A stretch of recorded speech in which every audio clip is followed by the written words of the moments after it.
વિકસિત ભારત સંકલ્પ યાત્રાનું સુરતના માંગરોળના આંબાવાડી ગામે ભવ્ય સ્વાગત કરવામાં આવ્યું હતું। ત્યારબાદ આંબાવાડીથી કુંડી ફળિયા તરફ જતા રસ્તા પરના પુલનું નવીનીકરણ થતા તેનું લોકાર્પણ કરવામાં આવ્યું હતું।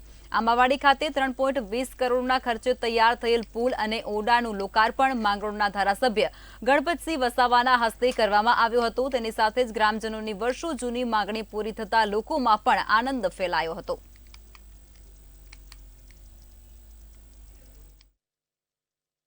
માંગરોળ તાલુકાના આંબાવાડી ગામે આદરણીય પ્રધાનમંત્રી શ્રી નરેન્દ્રભાઈ મોદી સાહેબના માર્ગદર્શન હેઠળ વિકસિત ભારત યાત્રા અનેક ગામોનો પ્રવાસ કરતી આજે આંબાવાડી ગામે પહોંચી છે।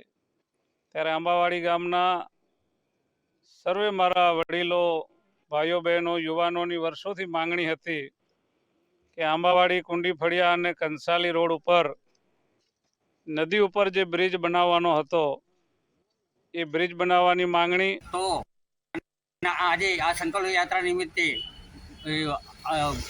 વિકાસ પુરુષ ગણપત વસાવા સાહેબ હાજર હતા।